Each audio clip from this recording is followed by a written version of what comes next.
to remember. Sorry for the late start.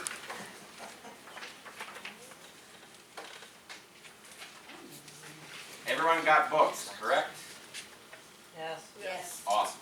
All right.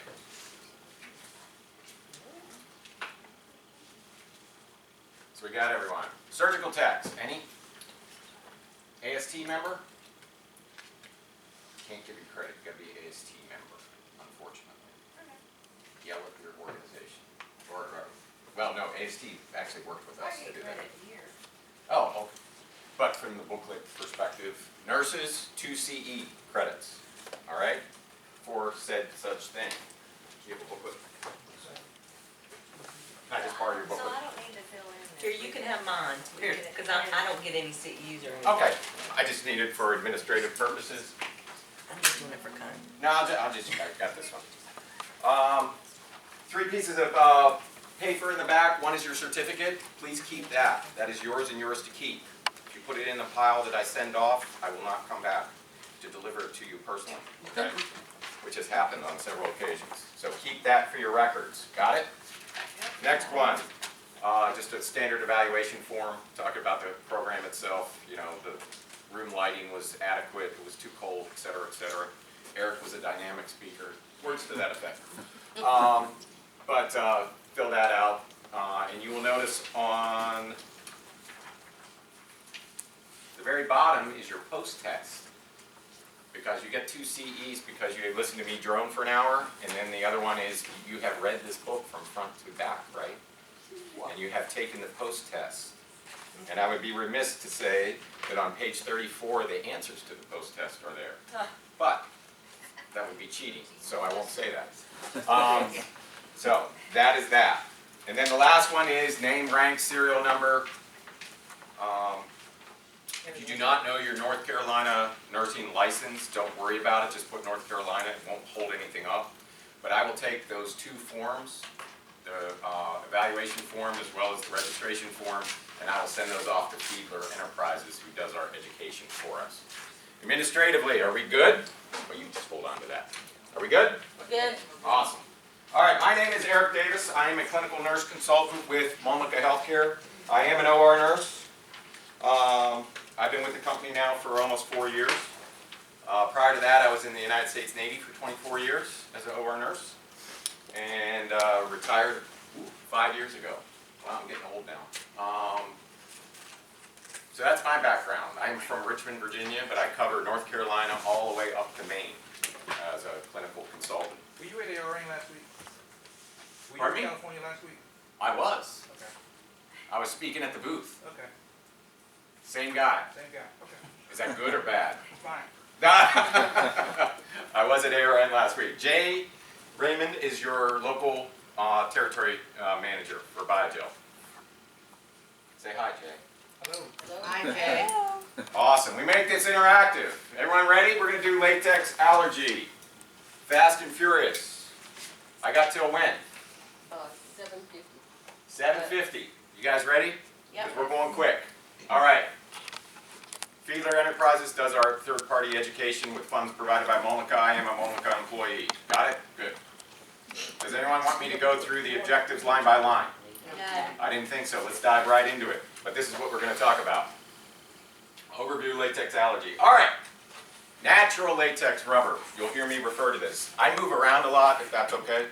I'm not a, I don't like to sit still. It is an acquired allergy. You must be exposed to it before you can get it. All right? So it is an acquired allergy. Remember that. The more you're exposed to it, the more you're at risk. Some people don't require a lot of exposure. Some people require more. You could be in your career for 30 plus years before your immune system finally says enough. But it is an acquired allergy, and it is no cure or vaccine, only prevention. No distinction in race or gender, although I will get to a slide that talks about a higher predisposition for females. And can arise at any point, which we just talked about. All right, why did the big raise in, when did the big latex allergy numbers hit the roof? You'll notice in 1987, that was the surgical glove business, $800 million. happened in 1988? AIDS. And universal precautions came around, mandated by the CDC. Thus, everyone wears gloves for everything, right? So I went from 30 manufacturers in Malaysia and Vietnam and Sri Lanka to over 300 to meet the demand.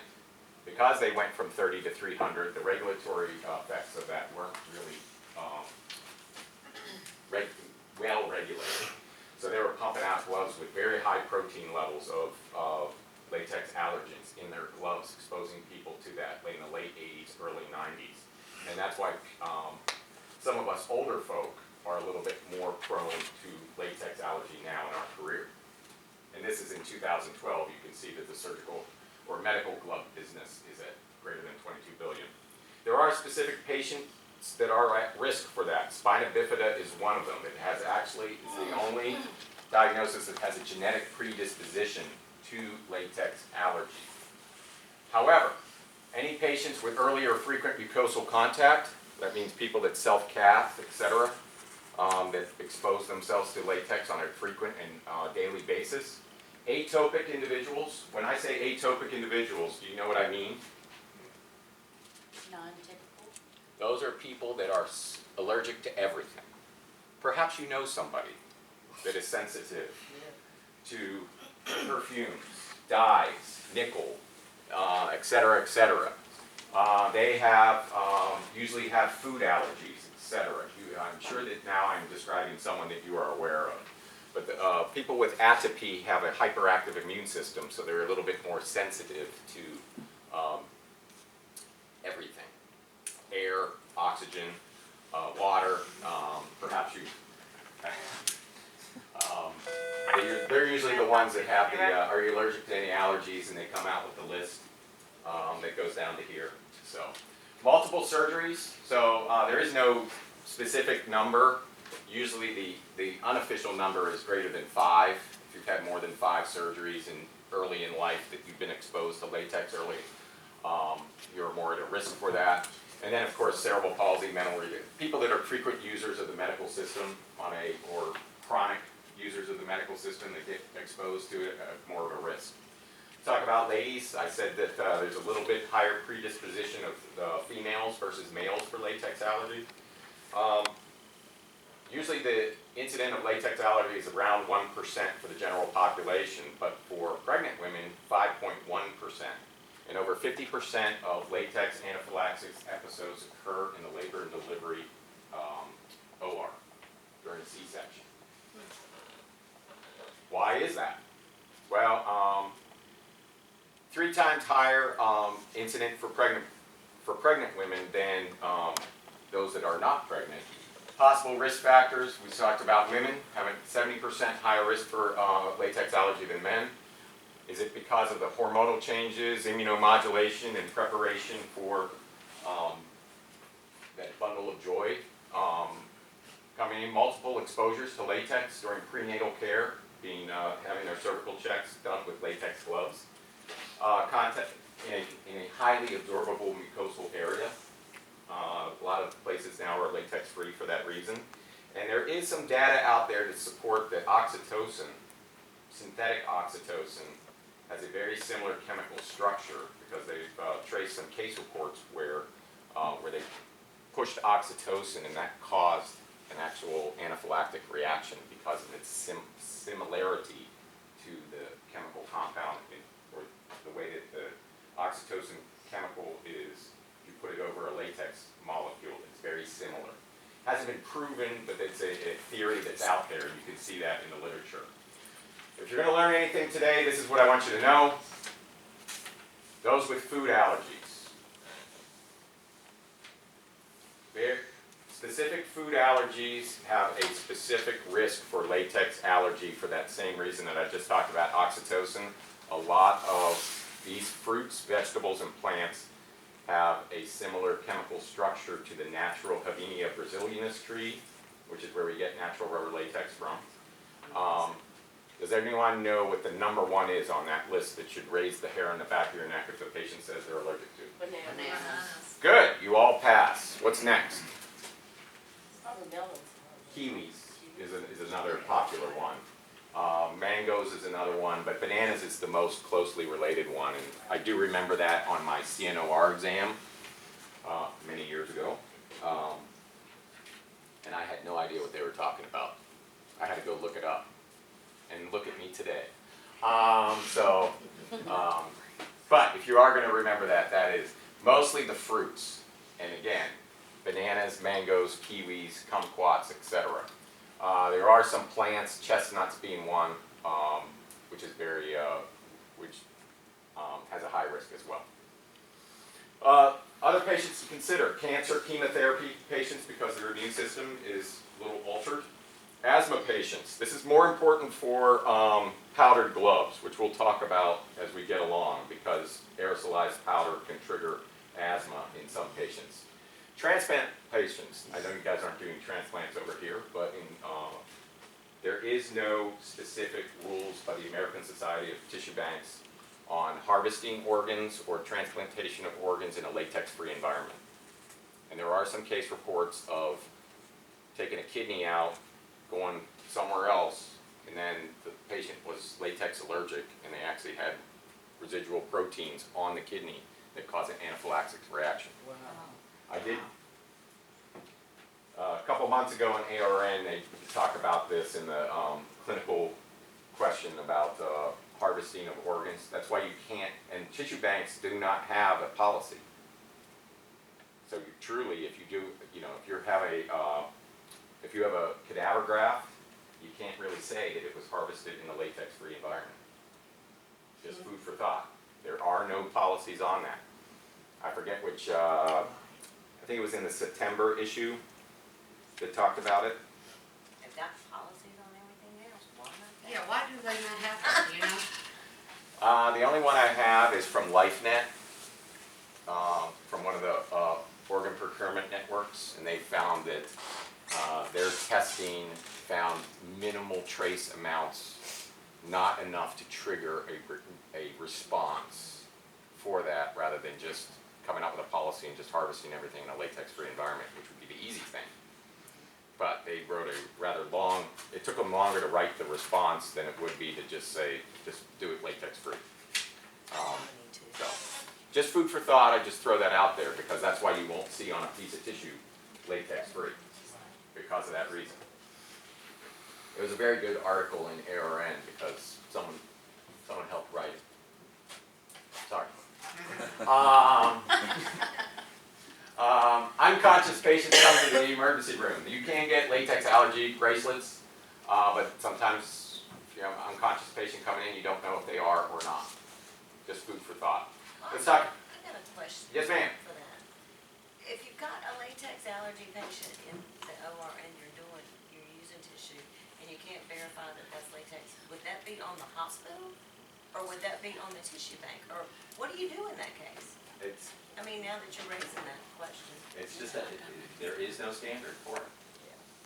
So, what do you do? I can't answer that for you, unfortunately. This It's was a good question, is it not? and part of it was a couple years ago where they had a latex allergic patient, they were using a graft, and the doctor really was like, can you verify that this is latex free? And they couldn't, and they didn't use the graft because of it. Oh, okay, that's what, Yeah. that's what I'm asking. It's I just mean, one do you patient. make the doctor aware of it if they come in saying they've got a latex allergy? I and they'd cannot like to use it? verify this is not, because it doesn't have to say because it's not a medical device, it's tissue, which is classified different than, where a medical device has to say if it does contain natural rubber latex. I mean, it's, Wayne, do you know what, I mean, I've never heard of that. no, I didn't. there just isn't any standard on it, that's all that I'm pointing. I didn't want to scare anyone, but there No, it's isn't just any a standard. question. It is a good If it would question. be the hospital responsibility or. But again, the tissue bank will back themselves up by saying, look, we really don't have any data that shows on that.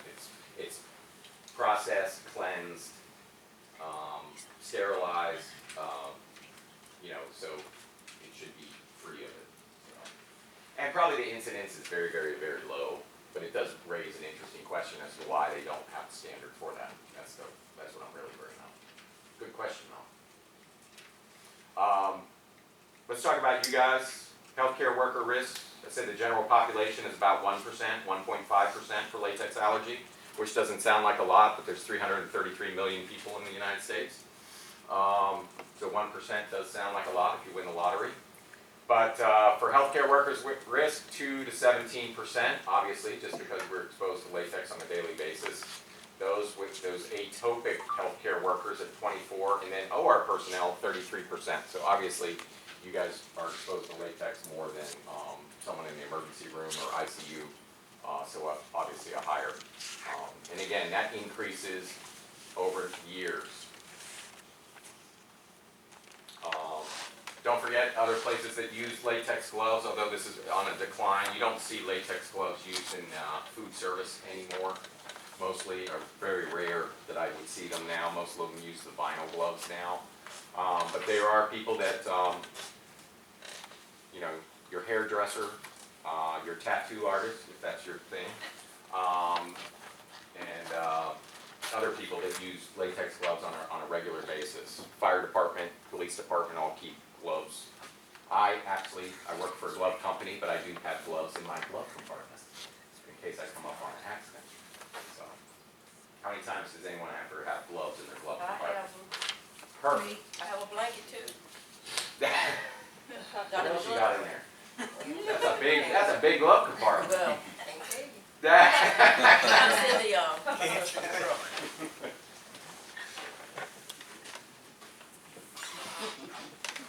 Dave's chuckling over there.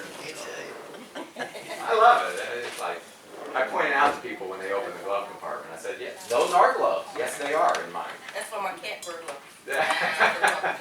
So let's talk about where do we get latex. I said the Habinia brasilianus tree. This is it.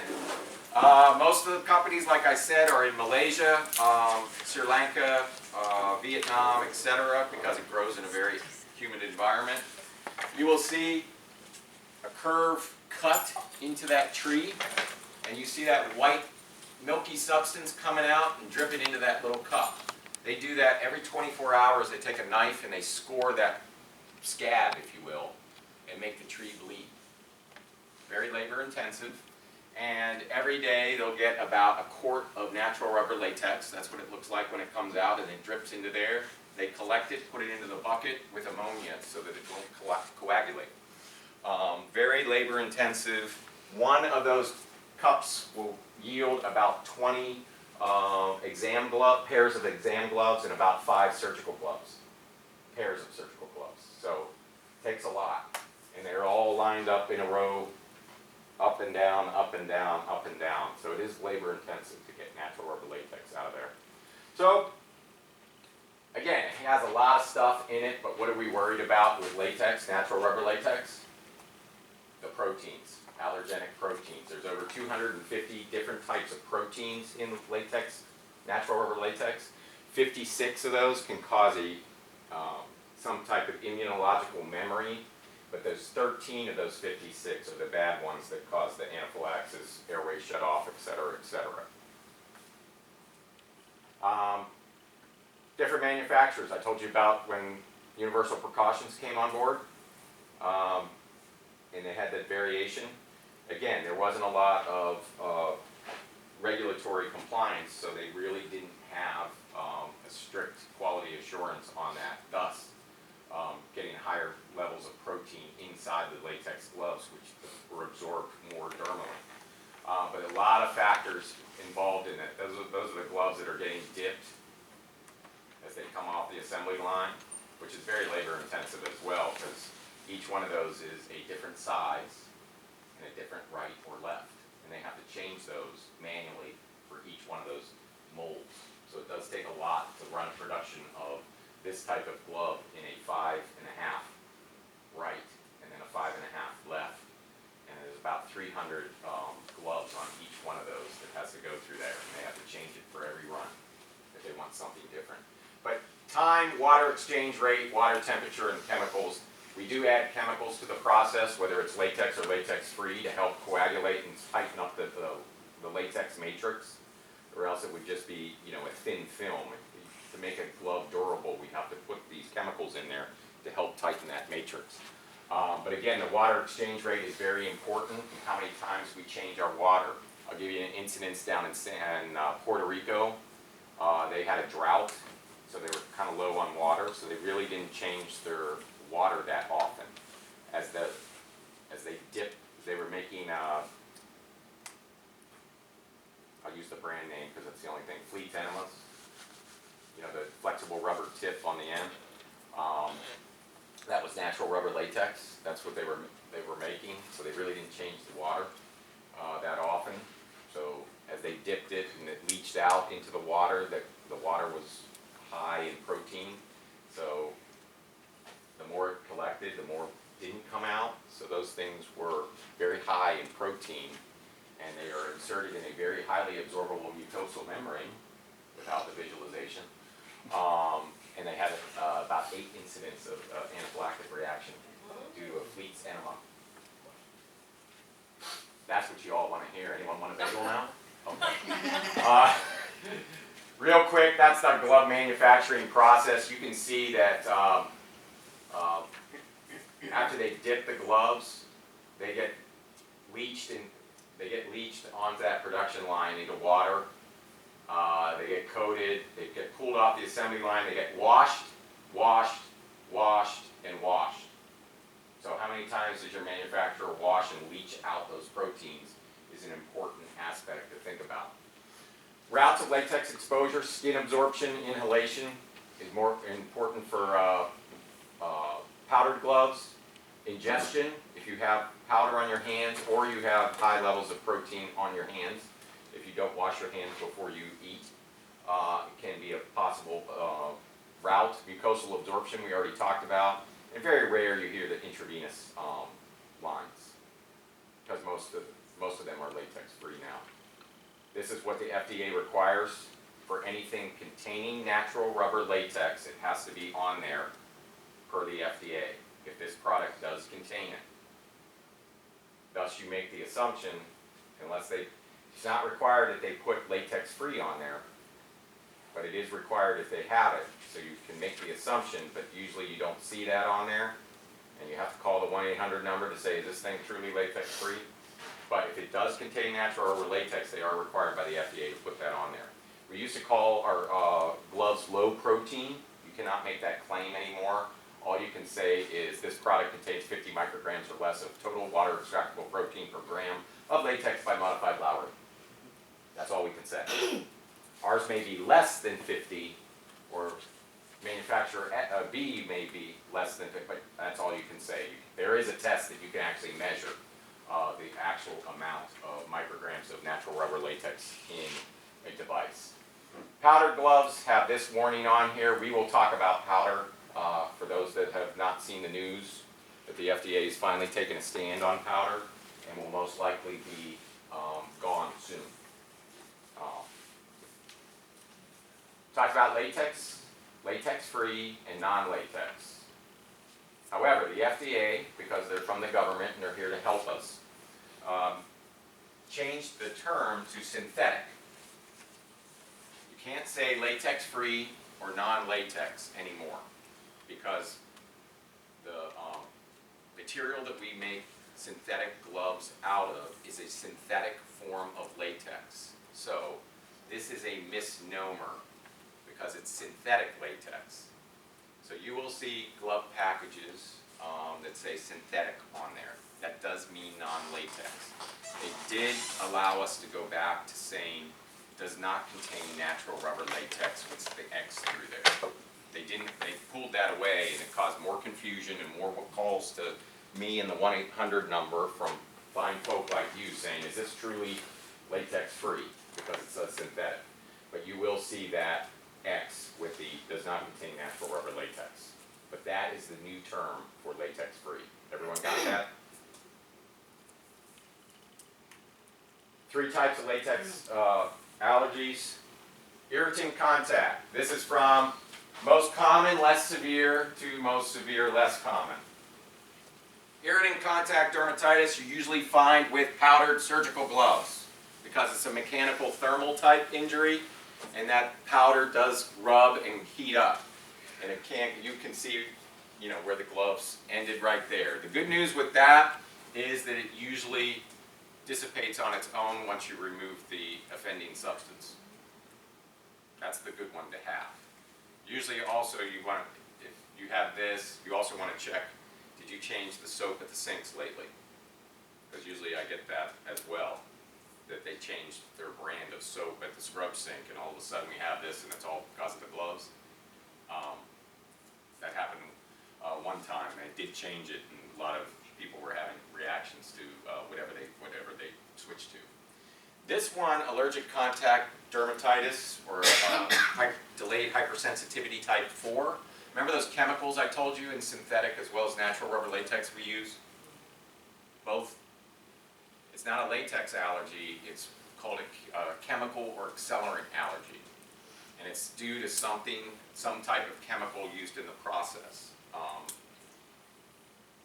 The only true way to know about that is to get tested to determine what is causing that.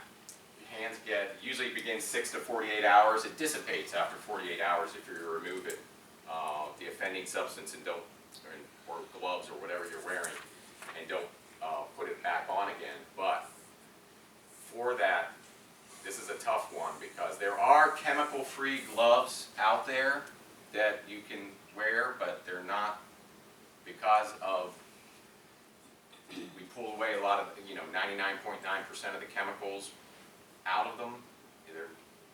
Remember the old latex-free gloves? They're like Rubbermaid gloves. That's kind of like what they are, but they are getting better for those chemical-free gloves. But sometimes that's what they have to wear because that's all you can. But that is usually a chemical sensitivity, and there are gloves available that you can have to help combat that. And then the one that you all think about, that's the type 1 immediate hypersensitivity reaction. I rub you with a glove or expose you to latex, and then your airway shuts off and we all go crazy, right? So those are your 3 most common.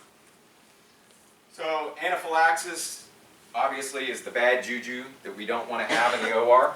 And it's the latex second leading cause of anaphylaxis. Anyone know number 1? Anybody? Come on. Antibiotics. Number 1 cause of anaphylaxis, allergic reaction to antibiotics, but latex is still number 2. Up to 6% incident. Half I talked about, half of all latex-related allergic reactions occur during either the labor delivery or OBGYN procedures. Just keep that in mind. So if you do have a latex allergy and you're in the healthcare field, you may, unless you find something that works, or depending on the severity of your allergy, you may have to find different positions within the healthcare arena. 45% healthcare workers change jobs directly.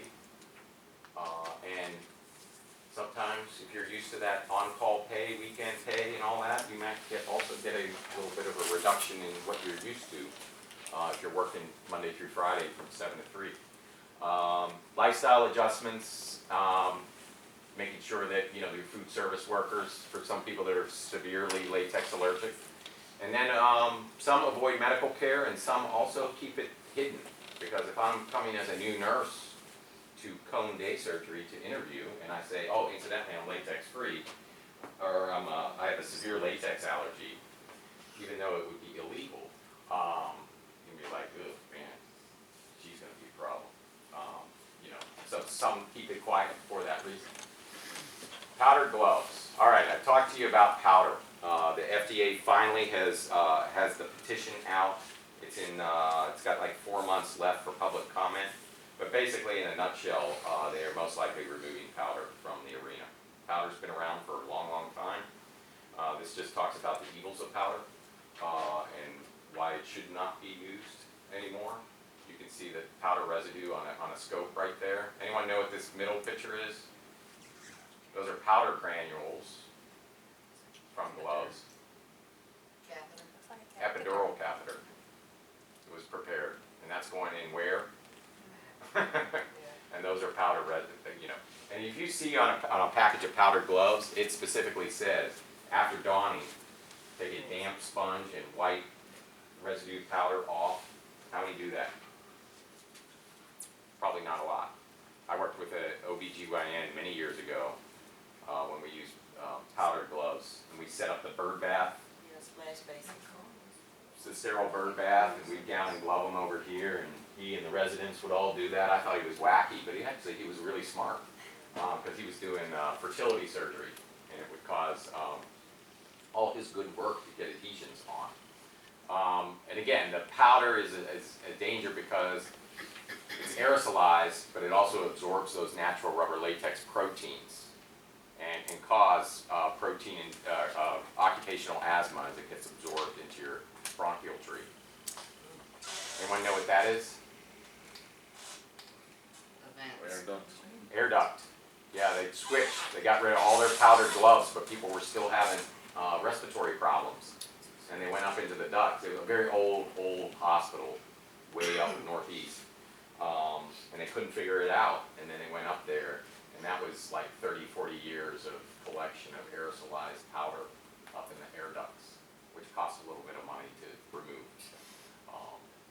So, again, it can cause a foreign body reaction because it is a foreign body.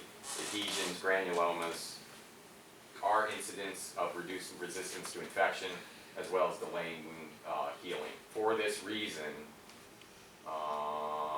where is it? No, it's not there. For this reason, the FDA says we can no longer, a warning label on a package of powdered gloves is no longer enough to combat these. Look, and I know I had it. Never mind, we won't go there. You just can't get away with a warning label, so we need to remove these. And one manufacturer has stopped all production of powder gloves last month. Yeah. Aren't we all powder free? We've been powder free. If you're Biogel, you are powder free because we have never made a powdered glove in our lifetime. So enough about that. So it will most likely, you'll be surprised at the amount that are out there. There's still a lot. Why was powder very popular and still is? That was the first one, but we have, Able to slide It's cheaper. along better. And it's cheaper. that is the word right there. They are cheap. Cheap, cheap, cheap. Because I just put that, the talcum powder on there. It's a cheap way to get them to not stick versus putting the coatings on that other manufacturers put on there. So they are cheaper. That's why they've been hard to remove, aside from the clinical evidence that shows why not to.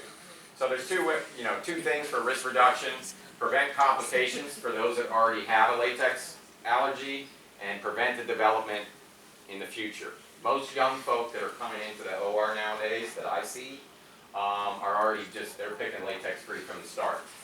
I talked to a young a resident, and she said, I do latex free because I don't want to get a latex allergy. And that's how she started early in her career, and that's all she wears. Not because she has a latex allergy, it's because she doesn't want to get one. So, You know, all our scrub tech students that we've had lately, they all wear latex free. they're probably getting that, and they're just being, and they're also prone to double gloving as well. A lot of Yeah. The blue gloves are latex free too, so they're doing that for the in case the patient is latex. Right. Out there, Well, we'll talk about places that go totally latex free and how.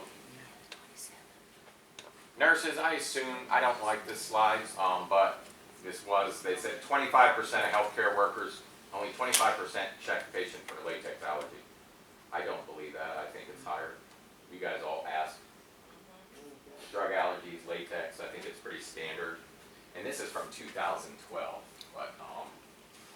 But if you do have a latex, we don't have there was a time, does anyone remember when we used to do latex allergy as the first case of the day? Yeah. You do that now? That was kind of a holdover from the powdered glove days. Because the aerosolization of that powder had settled overnight, and you wanted to wipe off all horizontal surfaces from the powder because of terminal cleaning the night before. You don't want to have then the third case and have all that powder still in the air and all that stuff. So that's where that came from. But a lot of places don't do that places used to have a latex-free room only. Do you still have that, or? No, But you, yeah, that's, I mean, but we used to, not here. yeah, that's an old holdout, but a lot of these places, you have a latex-free cart. Used to. That's another thing that's dying the way of the dodo. Because most everything is, aside from surgical gloves and Foley's. Foley's are, yeah, I mean, it's very hard to convince the urologists for those silicone Foleys because they are, and as a male, I would appreciate a softer device because I was awake for my Foley, which my colleague friend was putting in. She was more uncomfortable than I was because I was uncomfortable and I needed it in. This was when I was deployed sometime. But I digress. Anyway, that's really hard to get rid of the latex Foleys because you know they're obviously much more superior and they really the silicone are a little bit more traumatic to the urethra. But those you will still see as well as latex gloves. Most everything else is you kind of know what it is. There are some Fogarty catheters are another big one I see. It's really, they are available latex free, but they are extremely expensive. So you will see some latex still in the operating room, but usually gets flagged pretty well with bright, I've seen bright orange fluorescent stickers on anything that contain latex. The latex-free cart, like I said, is kind of gone. And these are just some managing tips. 90% of latex allergic healthcare workers reported resolution of work-related symptoms once they switched to synthetic gloves. Shouldn't come as a shock. And those that did have, there's a way to measure your serum concentrations of the antibodies, your IgE levels for latex, via blood work. And those that switched to latex-free actually dropped their IgE levels. You didn't get rid of it, because remember, you're never going to get rid of your latex allergy, but you will get rid of the amount of immunological levels of IgE if you switch. All these organizations have recommendations on establishing a latex-free environment. Do you have a latex-free policy? Used to, a lot of places aren't updating it lately because, again, like I said, aside from gloves and Foleys, a lot of their stuff is latex-free and they have policies, procedures in place already. So sometimes you probably would have liked to look at yours because it probably was written back in 2003 and probably hasn't been updated since then is what I find. They have a policy, but it really hasn't been updated.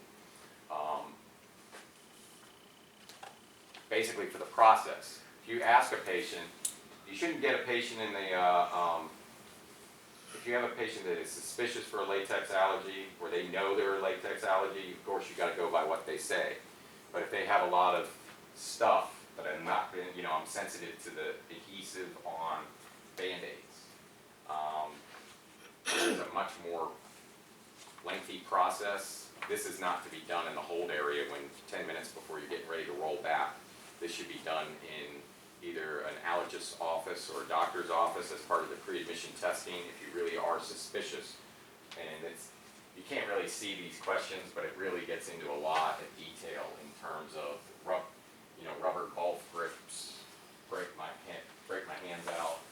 Patients that I come across that say they're allergic to latex, I ask them, do you have to buy special underwear? And they say no. So I wonder, why Yeah. aren't they allergic to that latex? It's just differing levels. You bring up a funny point because we had a guy that used to do this this program and would ask about latex allergy and yes, I have a latex allergy. He says, oh, so you're not wearing any underwear? Wow, you're going commando because it all had bras as well. So you bring up it's just I had to laugh because we always used to say that. It's a different type. The liquefied natural rubber latex that we use in medical products has a higher level of it. That's why people with a type 1 reaction run up to a bus tire and rub the tire, which is, Rubber. right, and they don't break out into a type 1 and fall on the floor with an EpiPen, because it's bound tighter into the matrix versus a flexible rubber latex. That's why balloons are sensitive to latex allergic. Condoms as well. I had a colleague, OR nurse, male. He found out he was latex allergic, not in the OR. He was dating a labor and delivery nurse, and I'll leave it at that. Busted. They were both single. They were not married, so it was good. But he did show up to the ER, which he did get made fun of a lot. This just talks about, you know, when the process doesn't follow through. This was a labor and delivery or an OBGYN patient. Did not report a latex allergy. Are you allergic to latex? No. However, I am allergic to chestnuts. Everyone remember the food tree that we looked at? And what was on there? Chestnuts. Chestnuts was on there. She eventually wound up expiring in the ICU, but the family was awarded $4.7 million because they felt that that was enough to warrant a more thorough investigation by the hospital in terms of a latex-free environment for this patient. Yes, Okay, ma'am. then question, Yes, ma'am. because not only chestnuts were on there, but peanuts were on there. So we have a lot of peanut allergies come through here. And people with bananas and kiwis. So should we automatically go latex free for You would be those? safe to do that. You would be safe to do that, but I cannot tell you what policy to do. And that is just, I'm just saying if it ever got to this point, you know, you get the lawyers involved and you get the expert witnesses and they'll all come out with data that support that. But I'm just saying, you wouldn't be wrong to go latex free, if you catch my drift. But again, you also shouldn't find that out, you know, have you ever been tested for latex allergy? Those people, you have some suspicious, you know, people that are allergic to that should be worked up. Remember that big worksheet I showed you? They probably should have a more thorough. RCC, Dr. Samapa Holding 101, All right, RCC we'll close 101. this up, folks, because I'm getting ready to end. Again, you've got there's cost of treating the anaphylactic episode, workers' compensation if you get it while you're on the job. Don't forget OR teardowns. If you're not completely latex-free, you should be opening all your cases only with latex-free gloves. Because all of a sudden you find out Mrs. Johnson is allergic to peanuts. Hey, don't crap.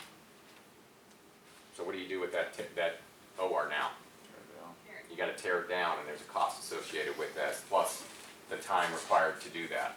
This is one example of a hospital that stopped.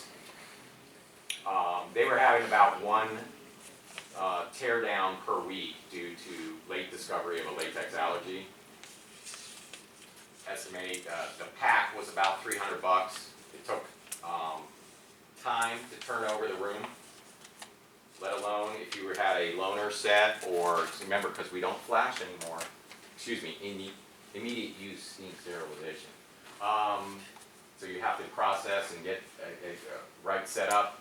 And they estimated one save per week times 52 at $96,000 if they just opened all their cases latex free. Waiting until the circulator came in to say, hey, we're good to go. You can pop up Dr. Smith's latex gloves or et cetera. You guys have the blue underglove, right? I call it opening with Smurf hands, because it gives a visual indication. If you're just looking in the room to see if the scrub tech or nurses got blue hands on only, you know that they're doing it latex free. So it gives you that visual. Vice if they have on a opaque or white pair of gloves, it's like, oh crap, is that latex or not? We'll go through this. Picking the right gloves, synthetic versus latex. These are, neoprene was those are the dishwashing gloves that you remember.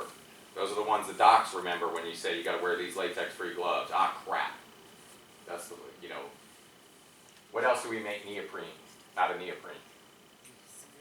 scuba boots, scuba suits. So that's what you associate with it. Neoprene is still around. Remember those chemical-free gloves I was telling you about? Those are all neoprene based because we can actually make those without having an abundance of chemicals and accelerants in those. Again, much better than they were. You guys have the bright orange package, Jill? Yeah. That, the yellow ones. The bright orange, like tangerine orange. That is, it's called Skin Sense. That's neoprene based. And then we progressed from that. Those are still around, they're still latex free, but we mostly use those for chemical free type thing. Nitrile those are the standard exam gloves that you have at every bedside that pop out. And then polyisoprene, those blue gloves, as well as most all the other latex free gloves are made out of polyisoprene. That is a synthetic form of latex, closely mimics and matches natural rubber latex. However, it is petrochemical based, oil based, so that's why we're not sucking it out of a tree. So of course their latex-free gloves are slightly more expensive than natural rubber latex. This is just a map of the states that shows red is greater than 50% of facilities are going totally latex-free. This is from 2010, 11, 12, and this is 14. And you can see, as we go from the north on down, that more and more facilities are going latex-free. Blue was less than 20%, but you can see that it's moving down. Eric's theory on this is not official, but where's all that red start, and then it's moving down? North. What's the weather like up north? How do my hands in the wintertime feel if I'm wearing powdered gloves up north? And I already said they have a tendency to heat up and you get that irritant contact dermatitis. If my hands are already irritated, so they're much more likely to go latex free because of that. That's Eric's theory. That is not official. That's the only thing that I'm putting together. So there are, of course, reduced OR tear down times if you are latex free, because if all you have is latex free gloves, you don't have to worry about opening with latex free. Of course, you don't. Healthcare worker exposure, if we don't have, especially with young folk coming into the OR, this is all we got, especially with the docs as well. Pediatric, a lot of pediatric, like the ORs, or pediatric ORs are latex free because they don't want to expose kids early in life to latex. We talked about being exposed early in life, but a lot of pediatric places go latex free early. Reduce risk of latex lawsuits, because if that's all you have. Workman's comp, standardization. Instead of having 6 brands of latex and 3 brands of latex free, you can go to 4 brands of latex free and call it quits, and you get more shelf space. This just talks about, the docs have the misperception as well as staff of I hate latex free because it's those old dishwashing gloves, and you can see that the new polyisoprene gloves are much more closely like latex free, or natural rubber latex. So some docs don't even know the difference if you don't tell them. If you tell them, in their mindset, but if you don't tell them, they probably cannot find a difference between the modern latex free glove and what they're used to. This just talks about spina bifida patients being exposed early in life. This just shows that if they were treated in a latex-free environment, their latex sensitivity went down to 5%, and their latex allergy went down to 1. Sorry, it's a busy slide. This was a labor and delivery OR. They did not have a process in place, and they had 2% incidence of latex anaphylaxis in the labor and delivery OR because they didn't have any process in place. Then they got the standard process that probably you all have, where they screened, asked the questions, everything that we do now, and dropped it to 0.6. And when they went to a latex-free environment, they dropped to 0. They had no incidences. These are just 2 success stories. I'll just point out Johns Hopkins, for those that are familiar with Johns Hopkins up in Baltimore. 74-room OR, academic medical center. How many gloves do you think they have? Oh my God. Types of gloves. 4. Probably 4 or 5. Correct. They have 4 types of gloves, all latex free. Now, I did not say that that happened in a month. That took a long, long, long time. But these are the 4 types of gloves that are available, doctor. Pick.